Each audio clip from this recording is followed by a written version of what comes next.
मैं अशोक कुमार सैनी आप सभी का तीसरी क्लासेज ऑपरेरी पर स्वागत करता हूं।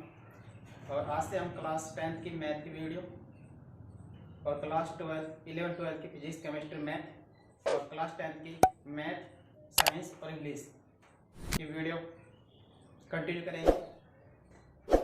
इसलिए हमारे चैनल को सब्सक्राइब करें और पास में बेल आइकन जरूर दबा दें ताकि हर वीडियो को नोटिफिकेशन आप तक पहुंच सके। तो हम देर न करते स्टार्ट करते हैं।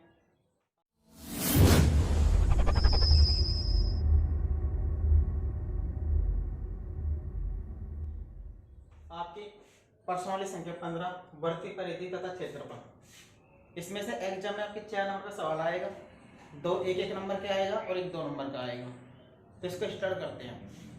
सबसे पहले स्टार्ट करते हैं वर्त। अब वर्त होता क्या है, जैसे आपके पास ये पॉइंट दे दिया सपोज करो और आपसे कह दिया कि इससे 5 सेंटीमीटर दूरी पर दूसरा बिंदु लो। तो आप बताओ ये बिंदु यहाँ पर ले सकते हैं, इससे 5 सेंटीमीटर दूरी पर। ये बिंदु आप यहाँ पर ले सकते हैं, इस बिंदु को आप यहाँ पर ले सकते हैं, इस बिंदु को आप यहाँ पर ले सकते हैं और इस बिंदु को आप यहाँ पर ले सकते हैं, इस बिंदु को आप यहाँ पर ले सकते हैं, इस बिंदु को आप यहाँ पर ले सकते हैं, इस बिंदु को आप यहाँ पर ले सकते हैं, इसको ऐसे यहाँ पर ले सकते हैं आप और इसको यहाँ पर ले सकते हैं। यानी कि इस बिंदु को आप कहीं पर भी ले सकते हैं। जब आप इन सभी बिंदुओं को मिला देंगे, जैसे ऐसे मिला दिया आपके सभी बिंदुओं को, तो ये आपका क्या बन गया वर्त। ये इसका क्या कहलाएगा केंद्र। तो वर्त की परिभाषा क्या हो गई, एक ऐसे बिंदु का बिंदु पर, एक ऐसे बिंदु का बिंदु पर, एक ऐसे बिंदु का बिंदु पर जिसकी एक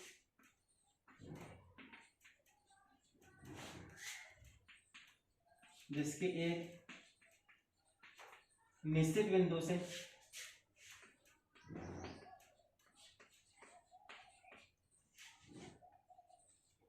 दूरी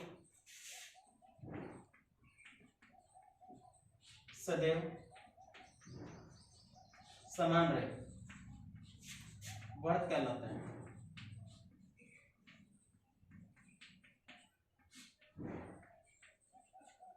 एक ऐसे बिंदु का बिंदु पर जिसके एक निश्चित बिंदु से दूरी क्या रहे सदैव समान रहे, वर्त कहलाता है। स्थिर बिंदु को वर्त का केंद्र, स्थिर बिंदु को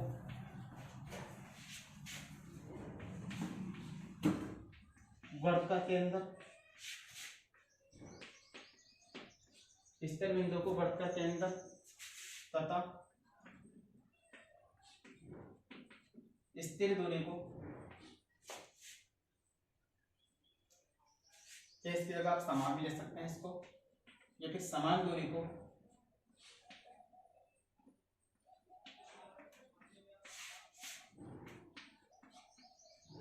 वर्त के त्रिज्या कहते हैं। तो वर्त क्या होगा, एक ऐसे बिंदु का बिंदु पर, इसको मैं मिटा रहा हूं, दोबारा बना दूंगा इसको।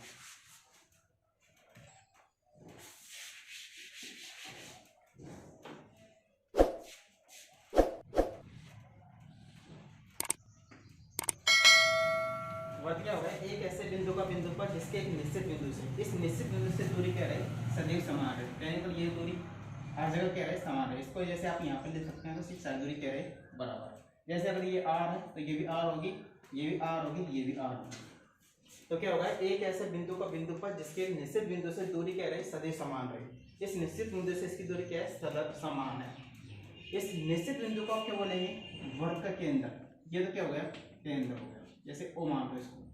और ये इसकी क्या कहलाएगी, इस बिंदु से और वर्त की परिधि तक की दूरी ये कहलाएगी आपकी त्रिज्या। ये क्या कहलाएगी त्रिज्या। तो वर्त की परिभाषा क्या हो गई, एक ऐसे बिंदु का बिंदु पर जिसके एक निश्चित बिंदु से दूरी सदैव समान रहे, वर्त कहलाता है। स्थिर बिंदु से वर्त का केंद्र, स्थिर बिंदु को क्या कहेंगे वर्त का केंद्र तथा स्थिर दूरी को आप समान दूरी बोल सकते हैं, इसको को वर्त की त्रिज्या कहते हैं। ठीक है, आगे चलते हैं। इसमें नेक्स्ट आता है इसमें जीवा। अब जीवा होती है, पहले ये देखो आप, जीवा जैसे आपके पास ये सर्कल दे रखा है, सपोज करो आपके पास ये सर्कल दे रखा है और एक बिंदु यहाँ पर है और एक बिंदु इस पॉइंट पर है, तो इन दोनों बिंदुओं को जैसे आपने मिला दिया, इन दोनों बिंदुओं को क्या कर दिया आपने, मिला दिया, तो ये क्या कहलाएगी, जीवा। इसको नाम दे जैसे ए बी। इसकी परिभाषा क्या हो गई, वर्ग की परिधि पर स्थित, वर्ग की परिधि पर स्थित,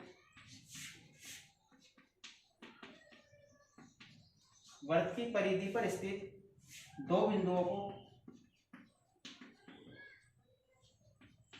दो बिंदुओं को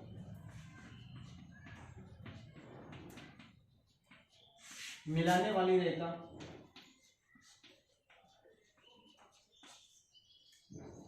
वर्ग की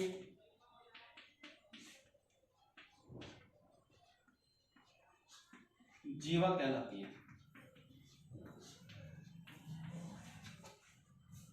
जैसे वर्ग की परिधि पर एक बिंदु यहाँ पर है और एक बिंदु यहाँ पर है, इन दोनों बिंदुओं को आपने मिला दिया तो ये क्या कहलाएगी, वर्ग की जीवा कहलाएगी। अब जैसे पॉइंट हो सकता है यहाँ पर हो तो ये भी क्या कहलाएगी, वर्ग की जीवा कहलाएगी।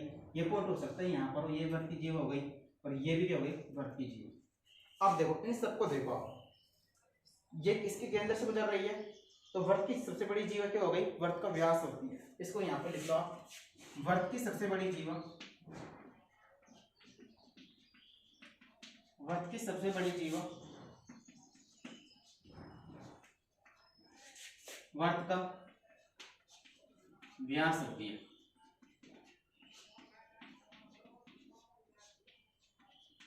अगर आपसे पूछता है प्रश्न में, एग्जाम में, जैसे वर्ग की सबसे बड़ी जीवा होती है तो आपका आंसर क्या होगा, वर्ग का व्यास। वर्ग का व्यास क्या होगा, वर्ग की सबसे बड़ी जीवा होगी। यहाँ तक।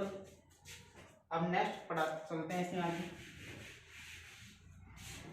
जीवा हो गई, वर्ग की परिभाषा हो गई, वर्ग की जीवा हो गई। अब आता है वर्ग की परिधि।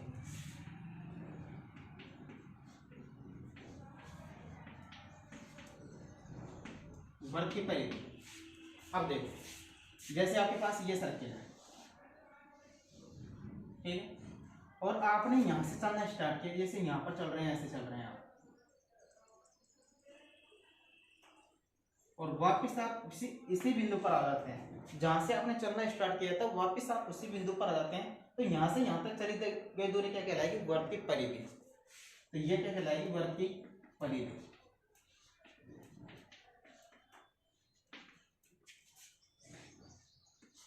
वर्ग की परिधि का जो फॉर्मूला होगा वो होगा 2πr। जैसे r आपको दी हुई मिलेगी, दो को से मल्टीप्लाई कर देंगे, और पाई क्या है, एक कांस्टेंट राशि है। यहाँ पर पाई, जो पाई का मान है वो आपको यूज लेना है 22/7 या फिर यह 3.14। जैसे अगर आपको पर्सन में कह रहा है, स्पेशल दे रहा है कि पाई का मान 3.14 यूज लीजिए, तब तो आपको 3.14 लेना है, अदरवाइज आपको 22/7 लेना है। ठीक है, यहां तक।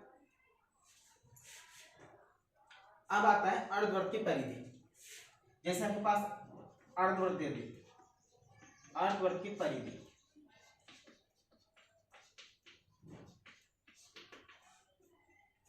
जैसे आपके पास ये वाला दे रखा है और इसको आपने क्या किया, बीच में से काट दिया, इसके सेंटर यहाँ पर होकर काट दिया, तो ये क्या बन गया, अर्धवर्ग। तो अर्धवर्ग की परिधि, अर्धवर्ग की परिधि क्या हो जाएगी, यहां से यहां तक की दूरी कितनी होगी, तो ये टोटल कितने हैं, 2πr। तो यहां से यहां तक इसकी हो जाएगी, आधी हो जाएगी, कितनी आएगी, πr प्लस। अब इसका नीचे का पार्ट बच गया, ये इसका केंद्र, केंद्र से यहां तक की दूरी r होगी और यहां तक की दूरी कितनी होगी, r, और r दोबारा को क्या कर देंगे, जोड़ देंगे। ये तो आपके पास क्या हो गया, अर्धवर्ग की परिधि।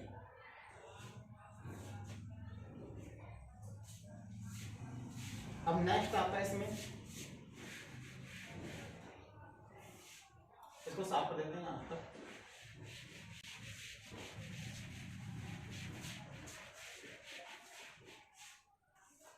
वर्ग का व्यास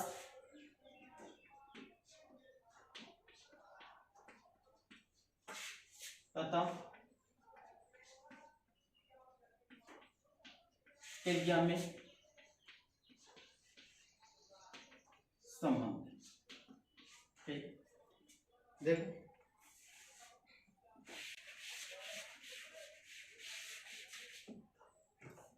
जैसे आपके पास ये सर्किल दे रखा है, जैसे आपके पास ये सर्किल दे दिया, मान लो ये इसका क्या है, सेंटर है।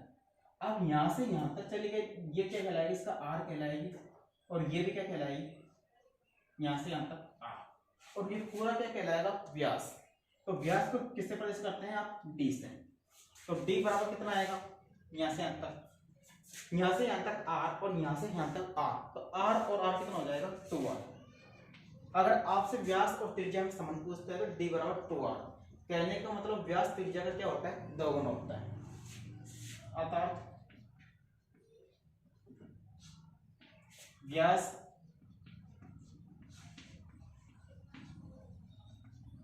त्रिज्या का 2 गुना होता है। 15.1 में जितने भी आपको फॉर्मूले काम आते हैं वो सभी मैंने आपको बता दिए हैं। अब हम सवाल पर स्टार्ट करते हैं। आपकी प्रश्नावली 15.1 का पहला सवाल है, एक वर्ग की त्रिज्या 3.5 सेंटीमीटर है, वर्ग की परिधि तथा क्षेत्रफल ज्ञात करो। इससे पहले आप एक बात समझो, तो क्षेत्रफल की इकाई होती है, क्षेत्रफल की इकाई, जैसे अगर आपके पास माप सेंटीमीटर में है तब तो आप कहेंगे सेंटीमीटर स्क्वायर, अगर माप मीटर में है तब क्या करेंगे, मीटर स्क्वायर। और आयतन की इकाई, आयतन की इकाई जैसे अगर आपके पास माप किसमें, सेंटीमीटर में, तब तो आपको करना है सेंटीमीटर क्यूब, और मीटर में है तो क्या करना है, मीटर क्यूब। अब देखो, अब इसका सवाल स्टार्ट करते हैं। पहला सवाल, एक वर्ग की त्रिज्या 3.5 सेंटीमीटर है, वर्ग की परिधि तथा क्षेत्रफल ज्ञात करो। अब देखो इसको हल कैसे करेंगे, त्रिज्या दे रखी है, वर्ग की परिधि, इसको हल करेंगे आप। वर्ग की परिधि, वर्ग की परिधि क्या होती है, 2πr। फॉर्मूले ने आपको सारे लिखा दिए, इनको याद कर लेना। वर्ग की परिधि क्या होती है, 2πr। 2 ऐसे कैसे, पाई का मान 22/7, आर का मान कितना है, 3.5, इसको काटेंगे 7 पंजे 35 यानी कि 0.5 बार। 22 को 5 से गुणा करेंगे, 22 पंजे 110, 110, 1.0 यहाँ पर लगाएंगे, 11 इंटू 2, 11 दूना 22, मात्र क्या हो जाएगा, सेंटीमीटर। नेक्स्ट होता है इसमें क्षेत्रफल। तो क्षेत्रफल, क्षेत्रफल पहले मैंने आपको बताया नहीं, तब देख लो इसको क्या होता है क्षेत्रफल। जैसे आपके पास ये सर्किल दे रखा है, ये कितने स्थान घेर रखा है, इसमें ये स्थान देखो आप, इसको क्या बोलेंगे आप, क्षेत्रफल। इसमें जो स्थान घेर रखा है वो आप क्या कहलाएगा, इसका क्षेत्रफल। ये इसका क्या होगा, क्षेत्रफल हो गया। वर्ग का क्षेत्रफल सूत्र होता है πr²। पाई का मान 22/7 है, 3.14, और आर का मान इससे त्रिज्या जो आपको दी हुई मिलेगी क्वेश्चन में। तो वर्ग का क्षेत्रफल क्या होता है, πr²। अब इसमें को क्षेत्रफल चाहिए, क्षेत्रफल का फॉर्मूला होता है πr²। पाई का मान 22/7, आर का मान आपको प्रश्न दे रखा है 3.5 इंटू 3.5। इसको ऐसे कैसे लिख देंगे, 7 से इसको काटेंगे, 7 पंजे 35, 0.5 बार, 22 को 5 से गुणा करेंगे आप तो 22 पंजे 110, 110, और यहाँ पर एक अंक छोड़कर दशमलव लगाएंगे तो कितना आएगा, 11, 11 इंटू 3.5, इसको गुणा करेंगे, 11 5 55 का 5, हासिल की 5, 11 3 33 और 5 38, दशमलव लगाएंगे एक अंक छोड़कर।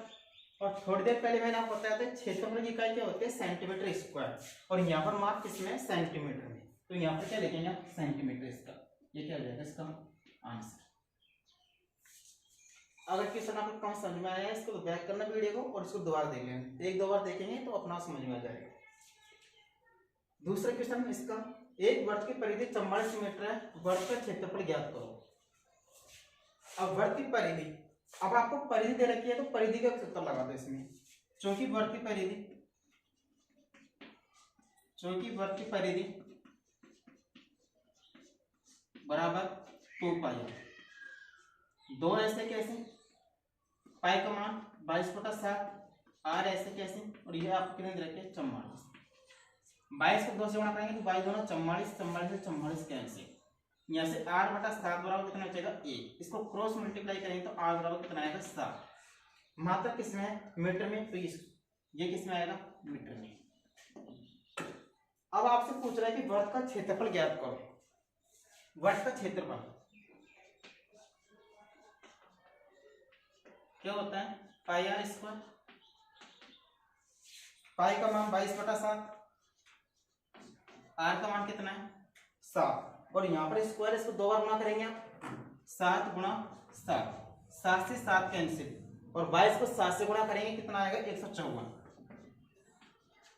अब यहाँ पर देखो मान इसमें मीटर में है तो इसका मात्रा क्या हो जाएगा मीटर स्क्वायर, ये इसका आंसर।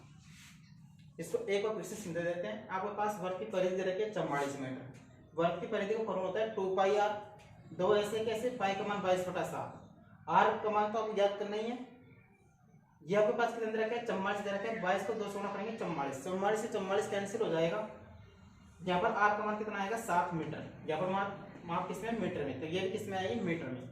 वर्ग का क्षेत्रफल का सूत्र होता है पाई आर स्क्वायर, पाई का मान 22/7 और आर का मान कितना है 7, यहाँ पर स्क्वायर दे रखा है तो 7 को 2 बार गुणा करेंगे, 7 गुणा 7, 7 से 7 कैंसिल, 22 को 7 से गुणा करेंगे कितना आएगा 154। मात्रा यहाँ पर मीटर में तो कितना आ जाएगा मीटर स्क्वायर होगा, और यहाँ पर सेंटीमीटर होता है तो सेंटीमीटर स्क्वायर होगा। अब नेक्स्ट क्वेश्चन, इसका क्वेश्चन नंबर 13 आप देख लो एक बार इसको। एक अर्धवर्ताकार प्लॉट की त्रिज्या 21 मीटर है, इसका क्षेत्रफल तथा परिमाप ज्ञात करो। अब देखो इसकी त्रिज्या दे रखी है और इसका क्षेत्रफल ज्ञात करना है आपको। अब बताओ, अर्धवर्ताकार प्लॉट का क्षेत्रफल, अब इसको समझो आप, बताओ अर्धवर्ताकार प्लॉट का क्षेत्रफल ज्ञात करना है आपको। प्लॉट कैसा है, वर्ताकार है, अर्धवर्ताकार है, जो वर्ग का क्षेत्रफल होता है वो होता है पाई आर स्क्वायर, और आपके पास प्लॉट कैसा है अर्धवर्ताकार, तो इसका क्या कर देंगे 2 को बोल देंगे, आप इसका क्षेत्रफल निकाल लेंगे 1/2 ऐसे कैसे, पाई का मान 22/7, आर का मान क्वेश्चन में आपको दे रखा है 21 मीटर, यहाँ पर स्क्वायर है तो 21 गुणा 21 करेंगे आप इसको, 7 से काट देंगे 7 के 21, और 2 से इसको काटेंगे 11, 11 दूना 22, 11 को आप 3 से गुणा करेंगे 33, और 21 को 3 से गुणा करेंगे तो 21 दोनों 42, 21 के 63, 63 का 3 हासिल की 6, 21 की 63 और 6 69, यानी कि 693। मात्रा क्या इसका मीटर है, और क्षेत्रफल की इकाई क्या होती है मीटर स्क्वायर, तो ये क्या आ जाएगा मीटर स्क्वायर। अगला क्वेश्चन इसमें है, इसका परिमाप ज्ञात करना है, चाहे आपसे परिधि बोले या परिमाप बोले बात एक ही। आप देखो इसका परिमाप ज्ञात करेंगे आप, परिमाप क्या होगा, थोड़ी देर पहले मैं बताया तो मैंने आपको, प्लॉट कैसा है अर्धवर्ताकार, और अर्धवर्त की परिधि क्या होती है पाई आर प्लस 2r, पाई का मान 22/7, आर का मान कितना होता है यहाँ पर 21 दे रखे हैं आपको, 21 ऐसे कैसे प्लस 2 गुणा 21। अब देखो सबसे पहले आप गुणा वाली संख्या को हल करेंगे बोर्डमास नियम से, ये नहीं कि आप 21 + 2 करने लग गए, पहले आप इसको पहले गुणा वाली संख्या को हल करेंगे आप, 7 की 21 और 22 को 3 से गुणा करेंगे कितना आएगा 66, प्लस 21 दूना 42, और दोनों को जोड़ेंगे आप 6 2 8 और 6 4 10, 108। मात्रा किसमें मीटर में, और यहाँ पर आपसे परिमाप पूछे इसलिए मात्रा किसमें आएगा मीटर में। यहाँ पर क्षेत्रफल था इसलिए मीटर स्क्वायर था, और यहाँ पर मीटर आएगा, जिसका आंसर। अगर आपको ये कम समझ में आया तो वीडियो को बैक करना और इसको फिर से देख लेना। फिर भी अगर आपको आप समझ नहीं आता है तो कमेंट बॉक्स में नीचे लिख देना, हम उसकी वीडियो अलग से बना देंगे आपको। अगला क्वेश्चन है आपका चौथा क्वेश्चन, 100 चक्कर में एक स्कूटर का पहिया 88 मीटर की दूरी तय करता है, इस पहिए की त्रिज्या ज्ञात करो। अब देखो जैसे आपके पास ये पहिया है, ठीक है, अब जैसे ये एक चक्कर लगाएगा तो एक चक्कर में लगाई गई दूरी कितनी होगी बताओ, इसकी परिधि के बराबर होगी। एक चक्कर में कितनी दूरी तय करेगा, इसकी परिधि के बराबर तय करेगा। तो यहाँ पे लिख दो, क्योंकि पहिए द्वारा एक चक्कर में पहिए द्वारा एक चक्कर में तय की गई दूरी कितनी तय करेगा, इसकी परिधि के बराबर। परिधि कितनी होती है, वर्ग 2 पाई आर।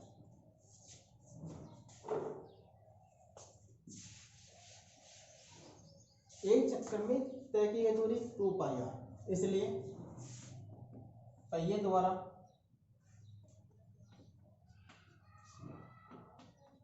इसलिए पहिए द्वारा 100 चक्कर में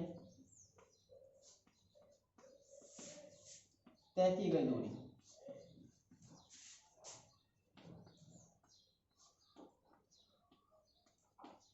बराबर 100 गुणा 2 पाई आर।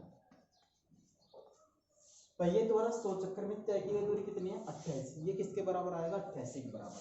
100 ऐसे कैसे, 2 पाई आर को ऐसे कैसे, और ये किसके बराबर है, 88 के बराबर। 100 को तो आप ऐसे कैसे लिख दो, 2 पाई का मान 22/7 और इसकी त्रिज्या तो आपको याद करनी है, ये 88 मीटर में है। ठीक, अब देखो 22 को आप 2 से गुणा करेंगे तो 22 दूना 44 और 44 दूना 88। यहाँ से आप आर का मान निकालेंगे तो आर बराबर कितना आएगा, 7 को आप 2 से मल्टीप्लाई करेंगे 14/100। ये आपके पास है मीटर में। जब आप इसको सेंटीमीटर में चेंज करेंगे तो 100 से गुणा करेंगे आप इसको, 100 से 100 कैंसिल, कितना आ जाएगा 14 सेंटीमीटर। इसको फिर से एक बार समझा देते हैं। आपके पास एक स्कूटर पहिया एक चक्कर स्कूटर पहिया 88 मीटर की दूरी तय करता है 100 चक्कर में, और आपको पहिए की त्रिज्या ज्ञात करनी है। पहिए द्वारा एक चक्कर में तय की गई दूरी इसकी परिधि के बराबर होगी। परिधि होती है 2 पाई आर, इसलिए 100 चक्कर में तय की गई दूरी, एक चक्कर में 2 पाई आर कर रहा है, 100 चक्कर में 100 से गुणा कर देंगे इसको 2 पाई आर के बराबर। और ये दूरी आपको कितनी दे रखी है, प्रश्न में 88 मीटर दे रखी है। 100 ऐसे कैसे, 2 ऐसे कैसे, पाई का मान 22/7 होता है, आर का मान तो आपको ज्ञात करना ही है, ये 88 और 88 क्या है, मीटर है। यहाँ से 22 को 2 से गुणा करेंगे तो 22 दूना 44 और 44 दूना 88, 2 बार कट जाएगा।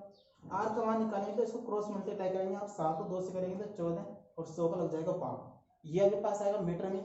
और जब आप इसको सेंटीमीटर में चेंज करेंगे तो किससे गुणा करेंगे, 100 से गुणा करेंगे, 100 से 100 कैंसिल, 14 सेंटीमीटर। अगला क्वेश्चन देखो, इसका अगला क्वेश्चन है आपका क्वेश्चन संख्या 5। एक वर्ताकार प्लेट का क्षेत्रफल 154 वर्ग सेंटीमीटर है, इसकी परिधि ज्ञात करो। अब देखो एक बात ध्यान रखना, क्षेत्रफल और आयतन में जो दे रखा है उसी का सूत्र लगा दो आप। अब आपको क्या दे रखा है, इसका प्लेट का क्षेत्रफल दे रखा है। प्लेट कैसी है, वर्ताकार है, तो वर्ग का क्षेत्रफल क्या होता है, वर्ग का क्षेत्रफल बराबर पाई आर स्क्वायर। और ये पाई आर स्क्वायर आपको कितने दे रखा है, 154 दे रखा है। पाई का मान ऐसे कैसे, पाई का मान कितना होता है 22/7, आर का मान तो आप ज्ञात करनी है, आर स्क्वायर बराबर 154। 22 को आप 154 से काटेंगे, 154 को, तो 22 7 154। यहाँ से आर स्क्वायर मान निकालेंगे तो 7 गुना 7 करेंगे, इसको 49 हो जाएगा। यहाँ से आर का मान करेंगे, इससे क्या ले लेंगे, वर्गमूल ले लेंगे आप, बराबर कितना आएगा 7। मात्रा किसमें, इसमें सेंटीमीटर स्क्वायर है, त्रिज्या मात्रा क्या हो जाएगा, सेंटीमीटर हो जाएगा।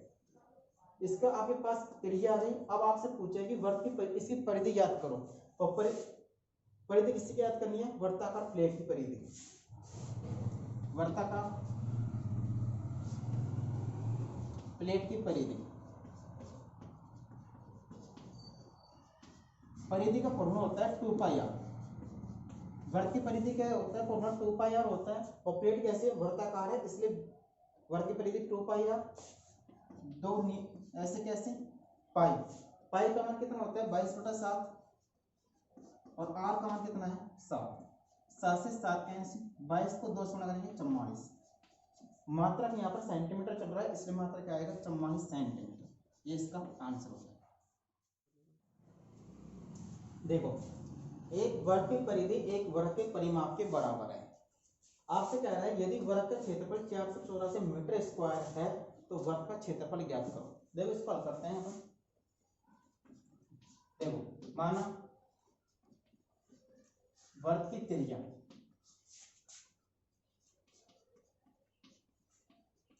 r तथा वर्ग की भुजा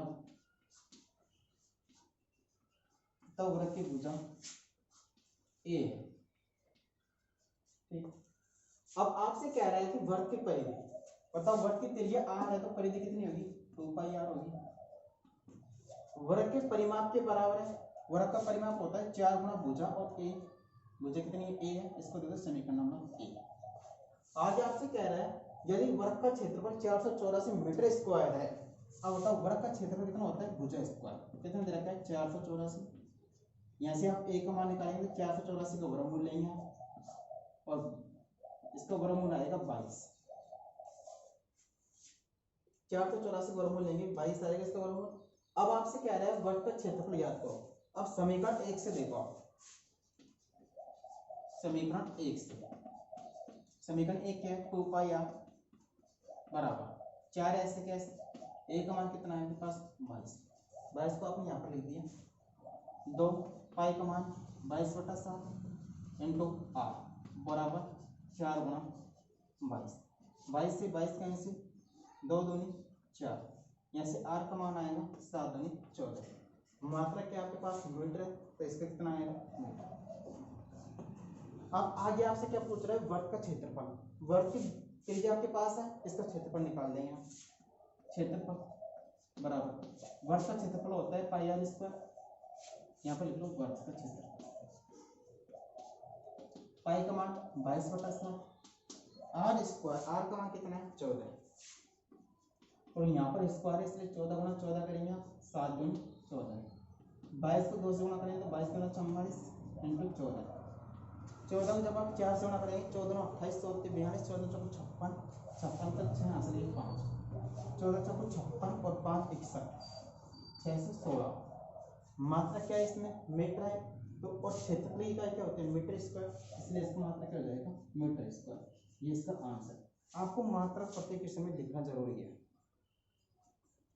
इसको फिर से सुझा देते हैं एक बार। आपको वर्ग की परिधि वर्ग के परिमाप के बराबर दे रखी है तो आपने वर्ग की त्रिज्या मान ली r मान ली और वर्ग की भुजा मान ली a।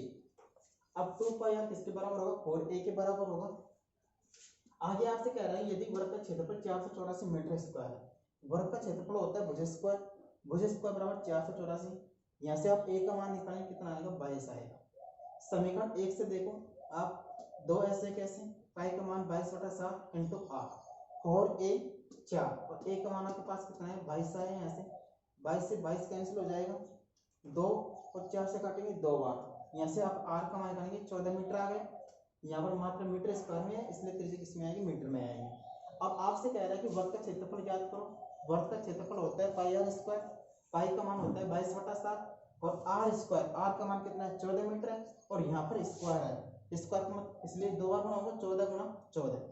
7 को इससे काटेंगे 7 दूनी 14, 22 दूना 44। 44 को 14 से गुणा करेंगे आप तो 616 और मात्र क्या आएगा इसका? मीटर। आज के लिए इतना ही काफी। अगर हमारे पढ़ाई आपको समझ में आया है, अच्छा लगा है तो हमारे चैनल को लाइक करें, सब्सक्राइब करें और दोस्तों के साथ व्हाट्सएप ग्रुप और फेसबुक ग्रुप पर शेयर करें। Thank you.